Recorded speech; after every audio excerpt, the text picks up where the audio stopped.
Good evening. I know it's toward the end of the semester. I understand you've got just 1 week of classes left. We've got 2 weeks left at Harvard, so I'm jealous.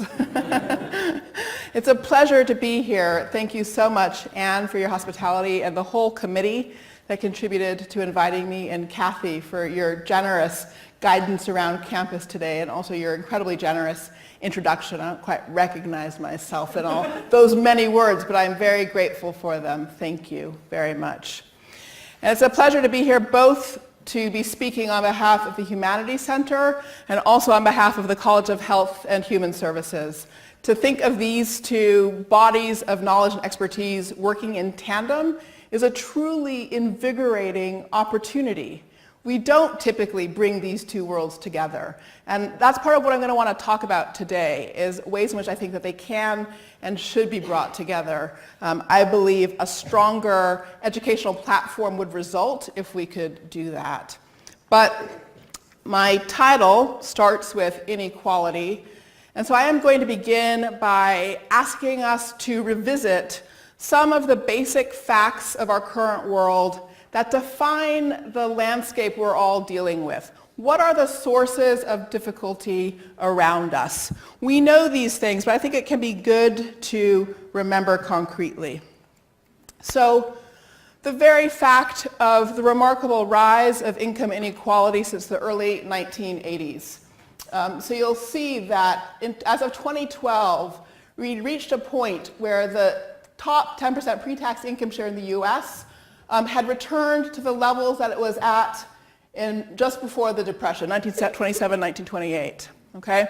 And so the golden era of American prosperity, the middle of the 20th century, people now recognize was very much the product of the impacts of the war, which leveled the economy around the whole world.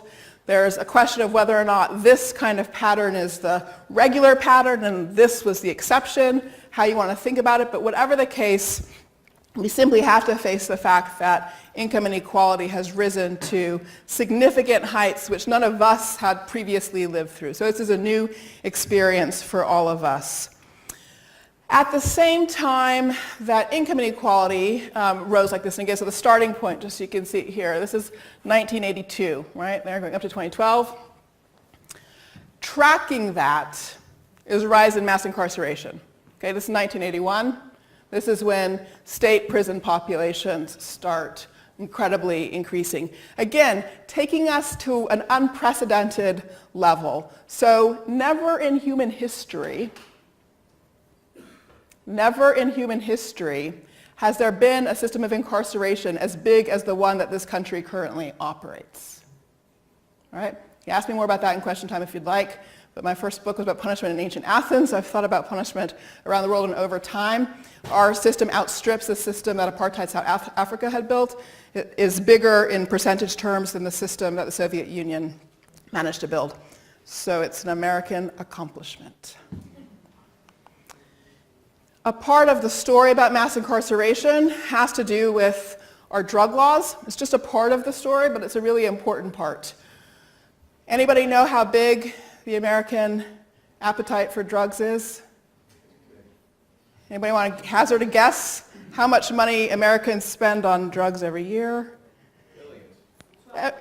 Every 3.5 days, Americans spend $1 billion on drugs, adding up to $100 billion over the course of a year. Right? We are a third of the world's drug market, and that drug use is equal opportunity. All ethnic groups participate at basically the same rates, with the exception that Asian Americans participate at slightly lower rates than other people. But otherwise, equal opportunity. Ditto in the distribution, equal opportunity. Basic rule of thumb is that people tend to buy drugs from people who look like them. But this is the pattern of arrests for drugs. The black line is African American, and the dotted line below is white. Right? So we have a very skewed criminal justice system that has disparately impacted communities of color. All right, so I want us just to keep these pictures in mind for the moment as we're thinking about the world that we live in. So we have multiple problems of inequality. We know, for example, that the sharp rise in income inequality has had devastating effects, and we've seen some of these in the impacts of globalization on rural communities, for instance. The job loss, the loss of social mobility. Americans move less physically than at any point previously in the 20th century, so there's just been a general reduction of mobility.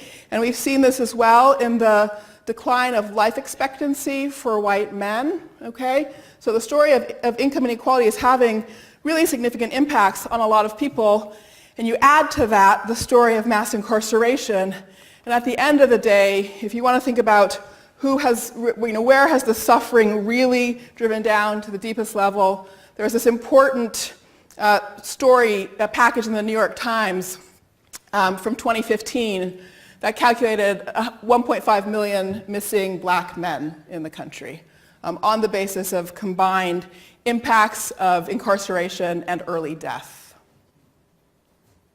1.5 million. But what this means is, so for example, for every 100 black women not in jail, there are only 83 black men. Okay? So the point is, this is a way of capturing the impact of two of the biggest changes in our country in the last 30 years, in an actual sort of calculation of missing people, and then so you have to think about the devastation to communities that flows from that. Okay. So it's not as if we haven't noticed these phenomena over time, but it is important to realize that this is the backdrop to all of our efforts to build opportunity, to develop promise, to activate potential, right? This is the backdrop. And economists started in the late 1980s, so around about here, economists started trying to figure out what was happening. They had noticed the rise of income inequality, and they needed to explain it. And the explanation they came up with was that technology was transforming the economy. This will probably be familiar to many of you. And as technology was transforming the economy, one of the things it was doing was generating what was called a wage premium on knowledge. Okay, this is called skills-biased technological development. What this meant was that people who got an education, including technological skills, would earn more in the labor market. And there weren't enough people acquiring that knowledge fast enough, and as a consequence, their value to the labor market went up and up and up, and that's the wage premium on knowledge and on technology skills. Okay, so this is the explanation for where income inequality comes from. There are other parts of the explanation. Economists will also tell you that the decline of labor unions is a part of the explanation. I'll come back to that in a minute. But at any rate, the dominant explanation was the one that focused on this notion of the wage premium for knowledge and education, and in particular the wage premium that attached to STEM education, science and technology training, all right? And so beginning in the early 1990s, this point here, we started hearing ever more arguments in the educational policy domain that what we needed to do in this country, both in order to secure global competitiveness and in order to tackle problems of inequality at home, was to improve STEM education. The thought was if we could distribute STEM skills as widely as possible through the population, that would reduce the problem of inequality because that wage premium would come down. More people get that education, the education is actually less valuable in labor market terms, okay? Sort of paradox of the thing that we're aspiring to here. And as a result of that, you would begin to reduce the problem of inequality. And we have all been experiencing the impact of this on our educational system for the last 3 decades, as policymakers have steered our public school systems toward more investment in STEM education and less investment in humanities, arts, social studies, civics, and things like that. All right? And I think for the young people in the room, if you talk to your parents, ask them the question of what they had by way of civics and social studies and compare it to what you had. And the interesting feature is, one of the things that happened too is as testing regimes came in, things like No Child Left Behind, precisely because the focus was on STEM and that's where testing was, there was much more time spent in school on the combination of math and science on the one hand and English language arts. And the students for whom the most impact was experienced on the social studies component were students in disadvantaged schools. So tracking of time in school in those areas shows that students in disadvantaged schools saw greater drop-offs in the number of hours devoted to things like history and social studies, civics classes from the beginning of the 2000s until the present, so after No Child Left Behind was passed. Okay, So that was the dominant policy paradigm that developed in the early 1990s for thinking about education. The notion, again, that we needed to really disseminate STEM skills as far as we possibly could, as widely as we possibly could, for two reasons. A, to secure global competitiveness. B, to reduce income inequality inside this country. As it happens, though, there are other economists who have made a different argument about both the sources of income inequality and how to respond to it. And I've alluded to a piece of that argument when I said that economists will also point out that the demise of labor unions has had a big effect. Because one of the things that labor unions did was achieve wage protection for workers inside of unions. And that did have an equalizing effect on the wage structure. But beyond that, the other thing that economists have begun to argue, people like Daron Acemoglu, who's at MIT, and his partner and colleague Jim Robinson, is they point out that for the folks who make the technology argument, they have a bit of a deterministic argument. That is, for the folks who make the technology argument, their argument sort of goes along the lines of, well, technology changes and develops, and it necessarily drives this increase in the wage premium on skill. There's a sort of inexorable increase in inequality driven by technology change. And what they say to that is, that's nuts. That's nuts. And why is that nuts? That's nuts because Mark Zuckerberg had to go to Congress. Okay, what does that mean exactly? That's nuts because at the end of the day, the way in which technology develops and the way in which we distribute the goods, the increases in productivity that it generates, it depends entirely on the underlying legal structure. All right? Entirely. Economics depends on politics. And that's the lesson to take away from watching Mark Zuckerberg sit and testify to Congress. All right? And so what they point out, what Acemoglu and Robinson point out, is that if you look through history, 19th century, 20th century, Britain and the US in particular, what you find is that it's not exactly the case that there are general laws of capitalism. It's not as if sort of technology produces this inexorable rise in inequality. Actually, capitalism takes on different forms in different times depending on underlying political decisions. And in their argument, they point to key moments, for example, Corn Laws in 19th century England, where there's an expansion of the suffrage, of the vote. And that greater increase of egalitarian political participation actually generated more egalitarian economic policy as well. And they point to the early 20th century in the US as another example of that. Again, there was an expansion of the suffrage, women got the right to vote, a more egalitarian political moment, and that is the point at which you get efforts to break up monopolies and generate an economy that isn't driven by monopolistic control of capital in the period between 1900 and 1920, okay, so in that period. So this is really interesting because it suggests that economics is not all that you need in order to think about inequality. You actually also need politics, and you have to think about the role of civic participation and civic life in determining the kind of economy that we build together with our laws. Okay, so every capitalist economy has been built by laws, and that's why capitalist economies can come in a variety of different kinds of flavors. It's not as if there's one single version of capitalism. So then you get this really interesting further data point, which is if you start to pay attention to how different kinds of education affect civic preparation, you find that there's a correlation between education in the humanities and social sciences and the likelihood of participating civically, and a correlation between education in the STEM fields and a lower likelihood of participating. Okay? So just to walk through these figures, so over here, so these are the 2012 and 2016 election for young people, for college students.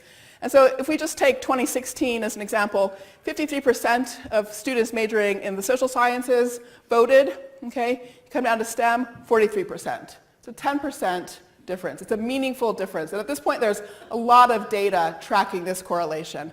And if you look at specific schools, you can see even greater discrepancies. At the University of Wisconsin, for example, I think it's something like at 80% participation for students in nursing, good news for the School of Health and Human Services, students in humanities, and then engineering is about 40%. Okay? It's a really huge gap. And now this gap isn't just about students self-selecting into different fields. There's a political scientist at Duke named Sunshine Hilligus who's done a good study of controlling for the effects of self-selection, effects of background, and so forth. And she also notices a pattern that precedes college exposure. This one is really extraordinary. So there's a correlation between increases in verbal SAT scores, that's the top black line, okay, and participation. So the higher your verbal SAT, the more likely you are to vote, write a letter to the editor. Those are the kind of key indicators of participation. The higher your math score, the less likely you are to participate. Now, if we've been driving our educational system in the direction of STEM education and away from the arts and humanities for 30 years, what have we done to our civic life? This bears some thought. Now, to bring this to our attention is not to suggest that science necessarily, or STEM education necessarily undermines civic participation, but it is to suggest that we'd better look more closely at how we're delivering these forms of education. What is it about that humanities education or that verbal skill that seems to support civic life? What is it about how we're delivering STEM education that in fact seems to undermine the desire to participate in civic life? And can we imagine a way of doing both of these things, supporting STEM education, but also preparing students for civic life?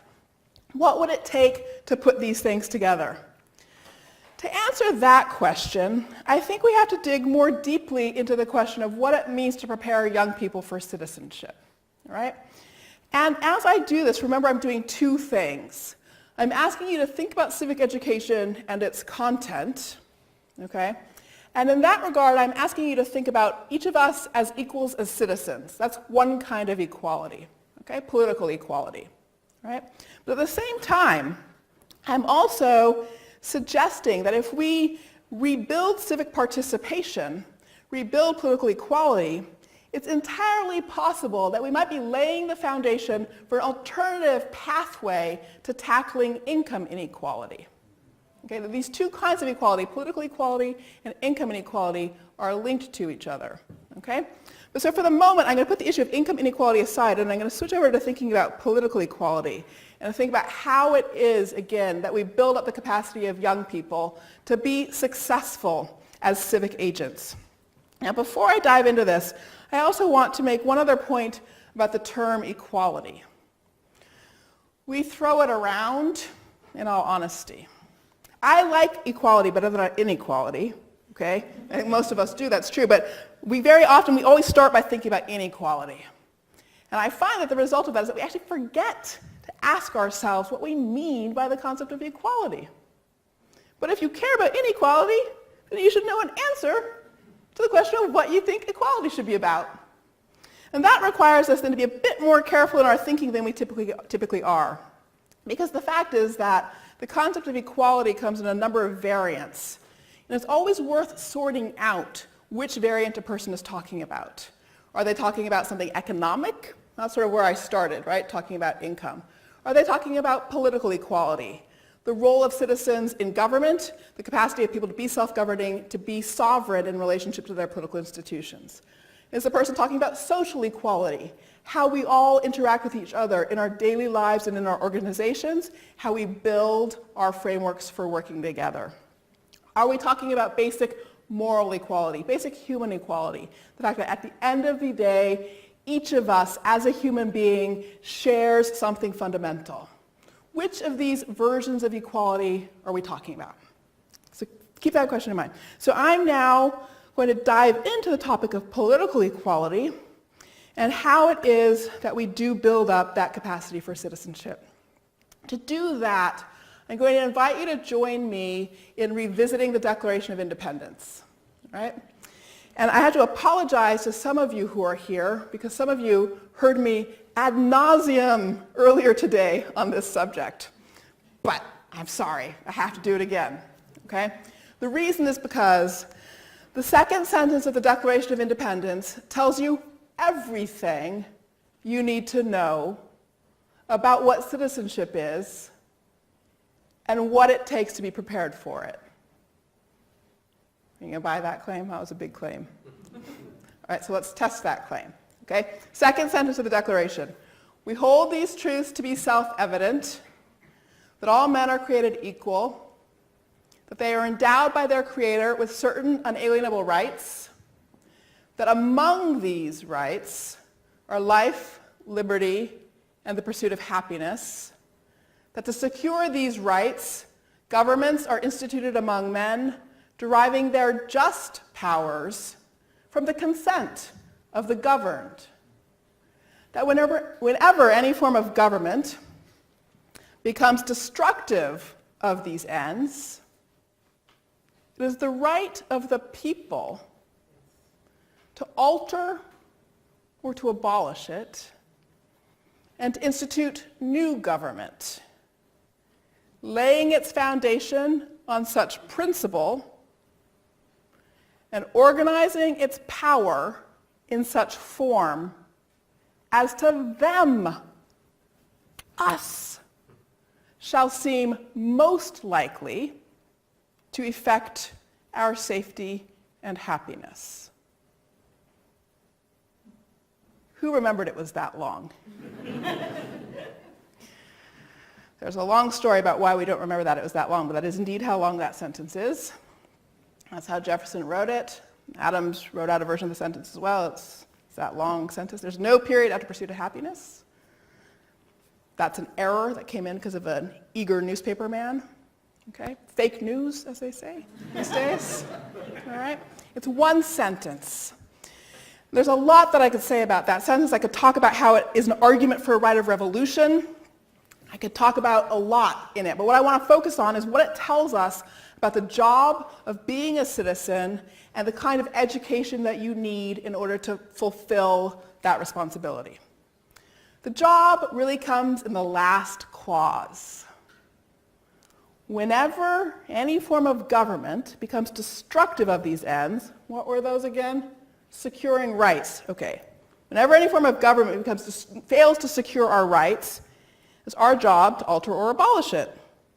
And to institute new government, doing two things: laying the foundation on principle and organizing the powers of government in such a way as seems to us most likely.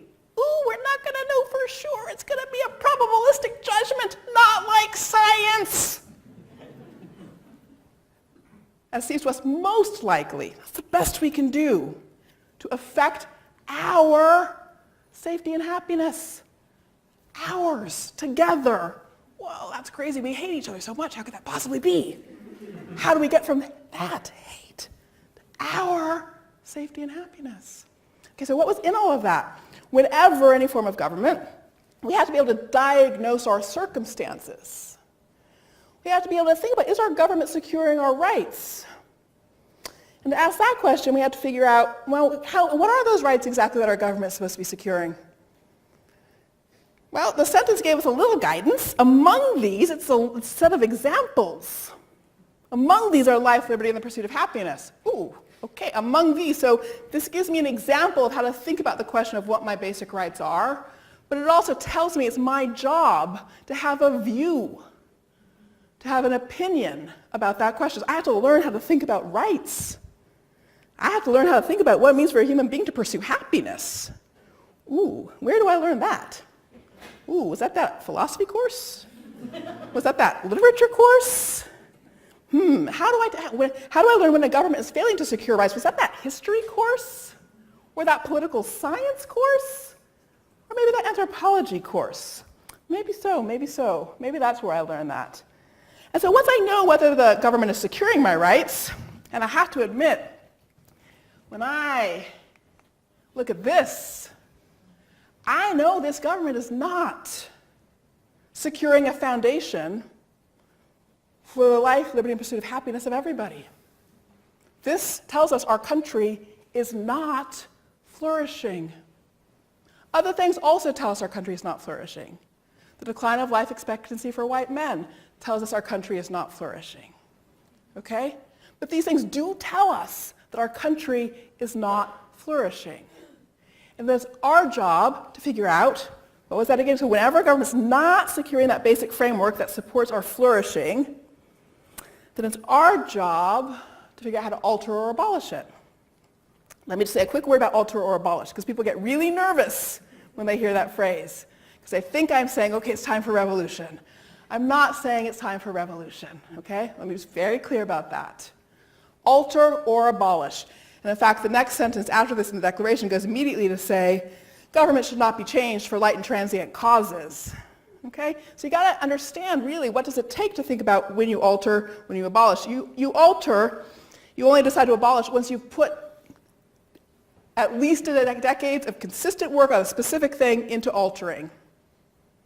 That's a very specific answer. You can ask me afterwards why I've given that specific answer. But anyway, so alter, we're going to focus on altering. You have to alter, and how do you do that altering? The altering, again, is this combination of understanding the foundation of principle for what you're trying to build and how to organize the powers of government. Oh, now where do I learn about how to organize the powers of government? That was political science.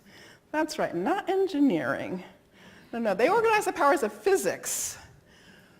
But in political science, we organize the powers of government. That's true. We do actually learn how to do that there. And actually, it does matter to be able to think about these things. So let me give you a concrete example. And again, I apologize for those of you who heard me say this earlier today. Think about the healthcare debate.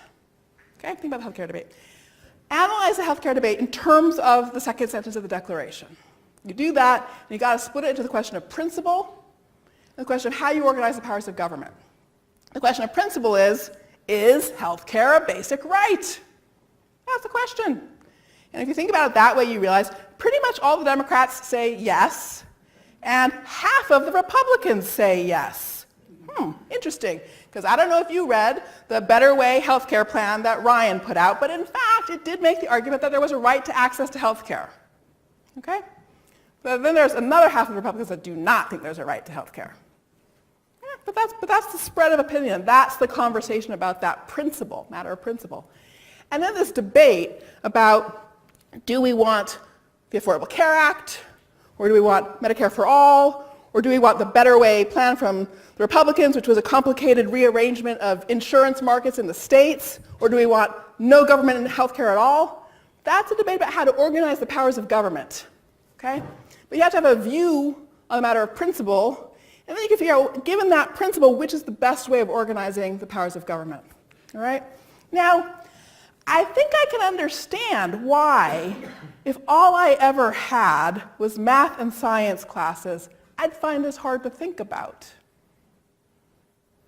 I think I would understand that. And if I had never been in a debate team or a debate society, arguing both sides of a position, I think I might figure out why I'd find it uncomfortable to talk to people about an issue that generates so much heat and passion. And if I stop and think about the folks who wrote that sentence in the first place, and I think about how they got educated, I realize, well, they did admire science. Just think about Franklin and all of his inventions, and think about Jefferson and all of his inventions. But have you visited Jefferson's library at the Library of Congress? Anybody had the chance to go see that? Just put up your hand if you have.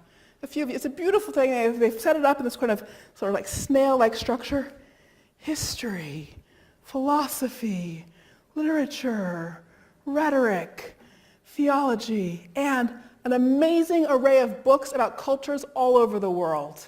Anthropology. Jefferson was voraciously curious about other cultures. All right? So that was the education that was necessary to build our political institutions. And we think we can operate them without that? So, all right then. We have a very clear picture, I think, of the kind of education it takes to prepare people for citizenship. There's a lot more to be said about that, because what I've now done is I've shown you the kind of education that lies behind being able to think about principles that are the foundation for government and how you organize the powers of government. But then there's this other last phrase, right, that we have to figure out how to work out our collective safety and happiness, how to get from our individual rights of life, liberty, and pursuit of happiness to some kind of collective conception. We have to be able to make a probabilistic judgment about that. And there is no way to get from me to we other than through conversation. Also contestation, okay? But both of those things together, conversation and contestation. I can't even know what you actually care about if I don't hear your story. And you need to hear my story. And that's got to be the very beginning, starting point of even beginning a process of trying to convert all of our different me points of view into a picture of we. And again, it makes sense to me that if your verbal skills are stronger, if you've spent more time with narrative, if you've spent more time listening, reading, listening to other people's narratives, you will be better positioned to build that conversation. All right? So the challenge I think that we have in front of us is how to build a both-and kind of education. Right? STEM and arts and humanities. Arts and humanities inside of STEM. All right? Arts and humanities education able to think about science questions too. Okay, so it's about bringing these bodies of knowledge back together again. And doing so both in order to help us do a better job of forging connections with one another and also to do a better job of judging the political questions in front of us. Now, the education I've just described may sound very old-fashioned, all right? And it doesn't have to be old-fashioned. That's not the point. So I'm not suggesting that we should get exactly the reading list that somebody like Jefferson had, and we can talk afterwards. I know somebody's going to ask me a question about Jefferson being a slave owner, okay? So yes, ask me that question, and we will absolutely talk about that, right? But the point is rather about the modes of thinking. The fact that one engages with literature, with film, with music, with philosophy, with history, with sociology, with political science, and what these things do are they are enjoyable in themselves, intrinsically in the moment, but in addition, they are the foundation for democratic citizenship. And so the last point I want to make is just that, again, that foundation for democratic citizenship, it's not just a luxury.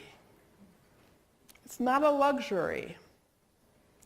The other features of well-being in our world, for example, economic egalitarianism. Notice I said egalitarianism. I'm not talking about strict material equality, okay? I'm talking about a fair economic system with real opportunity and mobility, an egalitarian economic system. That depends on the political empowerment of the citizenry, all right? So an education for citizenship is not a luxury. The quality of our life together depends on it. The achievement of opportunity, the reversal of the patterns of inequality that we've seen in our economy and our judicial system depend on the capacity for citizenship. I look forward to your questions in the conversation. Thank you.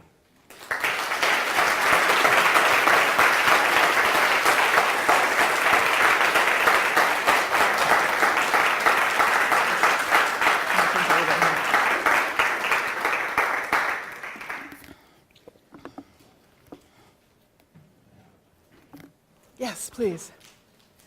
So how do you, as academia, how do you guys combat the onslaught of attacks that the liberal-based academia is putting, by a very unhinged group of our population who's attacking you guys for just bringing these things to light for talking about this? What have you guys been doing as or on a wild scale? How do you think the academia has been handling talking about these issues during this time? That's a hugely important question, so thank you for it. Sorry, was that a request to repeat the question? Yes, please. I think the question was, so tell me if I've gotten this right, how have we who are in the academy, how well have we handled talking about issues like income inequality, education opportunity, criminal justice, in a context where our credibility has declined, particularly among conservatives. And how have we handled attacks on the academy by conservatives? Is that more or less the question? All right. So there's a lot to say in the sense that, from my point of view, that is one of the most important issues for higher education at the moment. Democracies depend on their knowledge infrastructure. All right? It's not coincidental that this country, which built the first modern democratic republic, also built the originally most extensive network of colleges and universities. These things go together. And right from the get-go, when they were building the political institutions, they were also building colleges and universities precisely because their view was, if you're going to genuinely succeed at self-government, you have to do your best to educate the citizenry to the best possible level, okay? And when you look at state constitutions, almost every state constitution has a right to education in it. And the legislative history or the judicial history of those rights, their emergence in those state constitutions, show that for the most part, the reason for that right was because there was a belief in the need for civic preparation. Right? So there's a right to education in state constitutions, and it's based on the need for civic preparation. So the basic importance of our institutions is clear. Now, I think that there's both the sort of issues of why we are where we are now, I think that was part of your question, and how do we get to a different place. And I do think it's the case that colleges and universities need to do a better job of recognizing and making space for ideological diversity on campus. We'll just sort of start by saying that. And so the hard conversations that I'm describing where people disagree with each other, they should be happening on campus. And we, the faculty, should be modeling them and making space for them. So I think that is a key thing. And I think the fact that we have not done that is a black mark on our record. Okay? The second thing I would say is that colleges and universities have never been, in the whole history of the country, at the mainstream of the country's ideologies. Okay? So in other words, I think we're probably farther askew now than at previous points, but we've never been, strictly speaking, exactly at the mainstream. And there's good reason for that, because if you spend your time in the life of the mind, you do just get to a different place, okay? You just get to a different place. And maybe it's a different place liberally, maybe it's a different place conservatively, but you do just get to a different place. And then there's a constant conversation/argument between the views coming out of the academy and views in the general public. That is something to be celebrated, in fact. That is that's the value of protecting academic freedom, protecting a space for inquiry, that in a democracy there's a danger of letting free inquiry be stifled by majoritarian politics. And to have that happen is also to kill democracy, okay? So I guess what I'm saying is there's a responsibility on both sides. On the campus to protect disagreement and make space for it and model it and to recognize and be serious about ideological diversity. But there's also responsibility in the general public to accept that colleges and universities will never line up squarely with the mainstream point of view. But that's why a student's job when they come here is to learn how to think for yourself. Like, it's not a problem if what you're doing is thinking for yourself, right? So that's, I think, the idea that what we're teaching is to teach people to think for themselves is critical to maintaining that, in effect, social contract between our responsibility to keep disagreement alive on campus and model it and make space for it, and the society's responsibility to accept dissent. Thank you. A super important question. Yep. I was really happy to hear you circle back at the end in thinking about bringing the fine arts and humanities into science education, in a sense, and I agree with you 100% that doing that is important in terms of the global citizenship and prepared citizenship issue. But I think there's another issue, and I'm a scientist, and I think you can't do science well unless you are a creative thinker, a Yep. communicator, critical Yep. same kinds of skills. And from my perspective, one of the problems is not, it's not science, it's how we teach science. Right. We don't prepare people to be good global citizens, and we don't prepare them to be good scientists. Right. The way we teach science. So I'd be curious what your thoughts are on I how would- to improve science education. Well, I would love to hear more from you, if you don't mind. So when you say that, when you say you think we don't teach people to be good scientists, could you give an example of something that you think, is not hitting the mark and how you would adjust it? I think we have had a tendency to emphasize rote memorization of facts. Mm-hmm. We have had a tendency to present science as something that is this kind of finished package. Right. And so students have this idea, I go in the lab, I do this experiment, it always works the same way, you get an outcome, and that's how it is. Right. And if you're a professional scientist, you know that's not at all how it is. Right.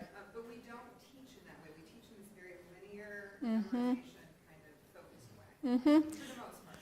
Thank you. That's super helpful. So no, I don't have good answers to your question yet because I'm sort of just starting to think about science education. I've spent sort of so much time advocating for rebuilding arts and humanities education that the question of how to think about science education is new for me. So that's why I appreciate the specific example. But I think, something that people often say when I try to open up this conversation is a point about science having right answers.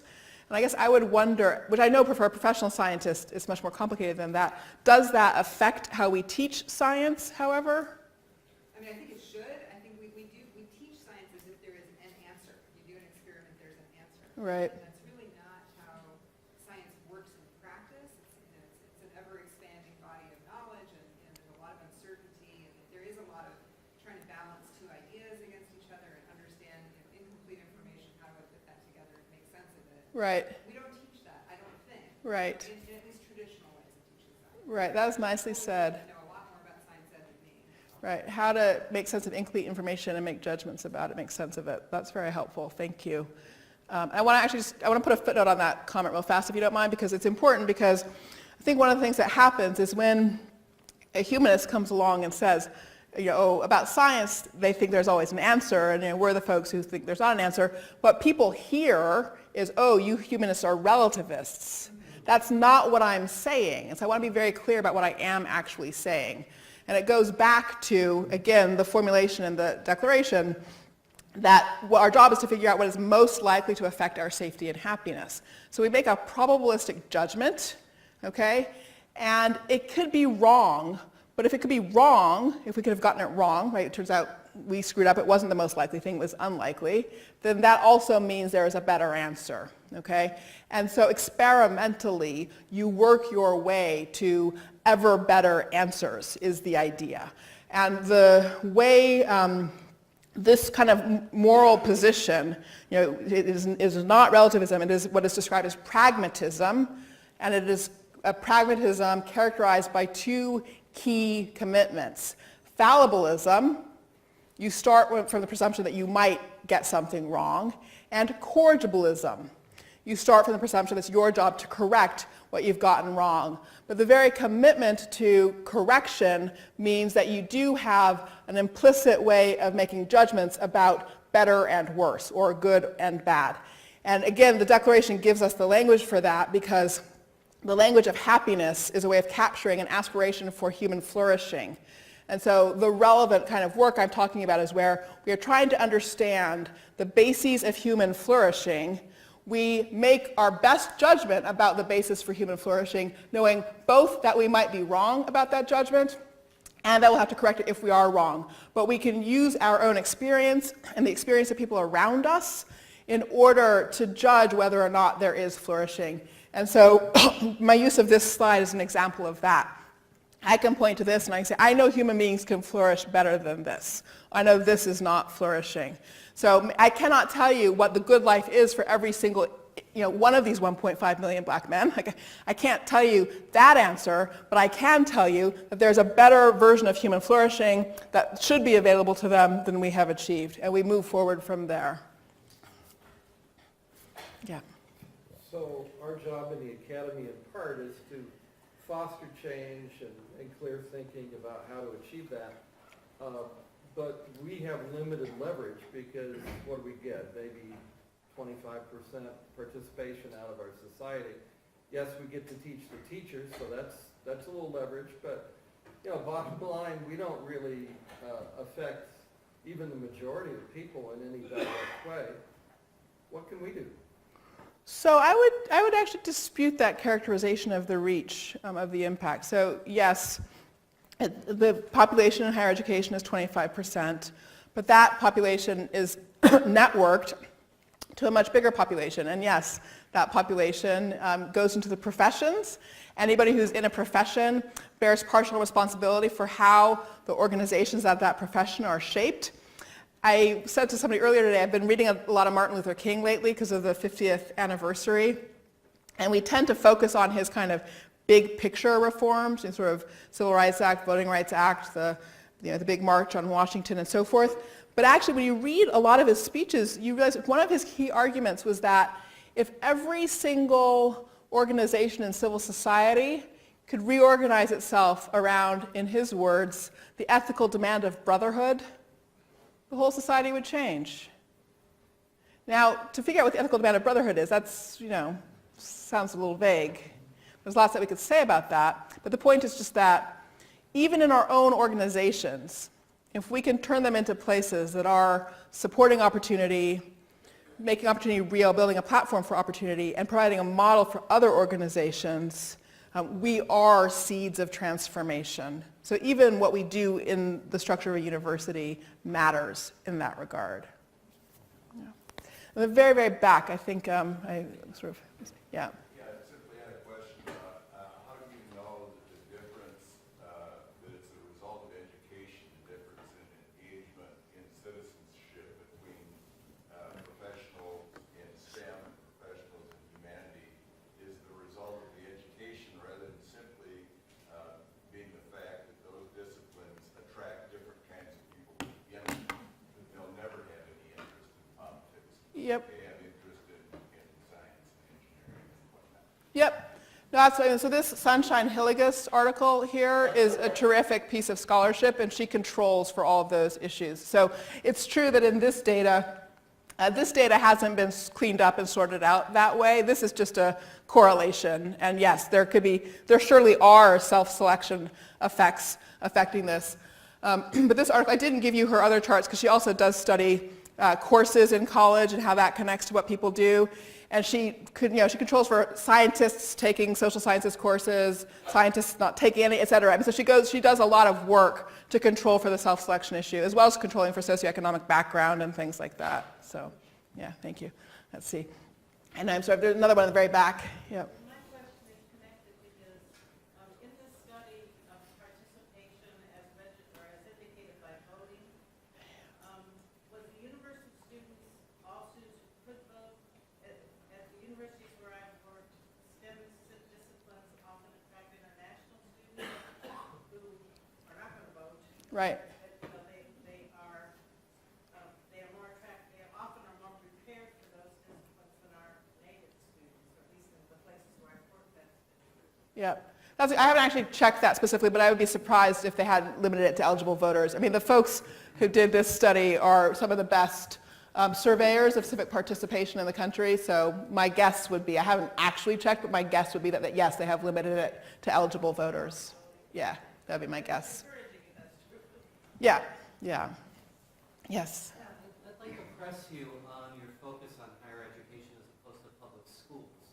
Because it seems to me the founders were specifically enamored with the idea that public schooling was important precisely to promote democracy, that they recognized at the time that most people didn't go to higher education, and that there was this hope that public education would have this democratizing influence. And we live in a time where public schools have become the object of outright political sabotage to the point of where it's in the vested interest of some of us to undermine that mission. And so it seems to me the focus should actually be more on public schooling and what we can do to support it. So public schooling is hugely important. I agree with that. So yes, I agree. I mean, for the founding generation, it was a both and story. And so George Washington, for example, developed a plan for a national university that people would be selected to based on a geographic lottery and things like that. So it was always both and, but without any doubt, you're right about the importance of the common school, Jefferson's vision, and so forth. So I think you're sneaking up here, but I want to say one word about Jefferson and slavery. Okay, so nobody asked me. I managed to, I guess by saying that, I kept you guys from asking that question about Jefferson. So is it all right if I just go ahead and do that one? Okay. So there's a lot to say about that, actually. And the short version of the answer is that multiple people worked on writing the Declaration, for starters. Okay, so let me just tell you a little bit about that story. So I want to say one thing about the Declaration and its words, and then one thing about Jefferson. Okay, so the Declaration was written by a committee. Jefferson was the chair of that committee. The reason he was a chair was because he was one of the youngest people at Congress and he wasn't very busy. I'm not kidding.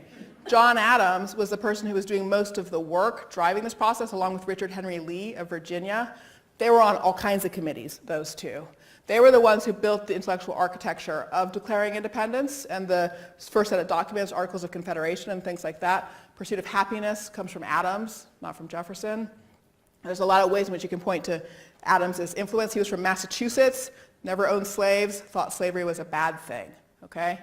And anyway, Adams he liked how Jefferson wrote, so he wanted to see him as chair of the committee, and you ended up as chair just if you got the most votes. So Adams worked really hard to get Jefferson elected chair. Jefferson won the vote by one vote. Adams came in second. Franklin was on the committee. Roger Sherman from Connecticut. Robert Livingston from New York.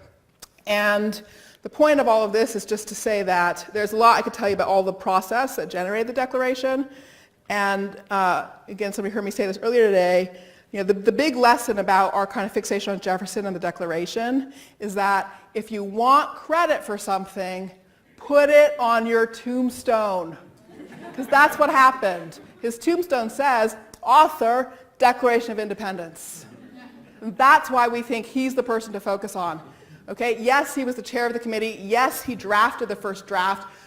Adams edited it, Franklin edited it, Congress took out 25%, put in all the words for God. Okay? So it was really a committee process. All right? So, and again, that voice of Adams, who was against slavery, Franklin had become an abolitionist by that point in time, are there. And indeed, the first people to make political use of the Declaration were abolitionists. Prince Hall, free African American in Boston, submitted a petition to the Massachusetts Assembly in January of 1777 arguing for abolition, right, using the language of the Declaration. Abolition had been achieved in Pennsylvania, Massachusetts, and Vermont by 1780. All right? So the Declaration is as much about the abolitionist tradition in America as it is about Virginians who owned slaves. It's about both things, and it's just really important to remember that. Okay, I won't say anything about Jefferson. I'll leave it there. Okay? Thank you very much. Thank you.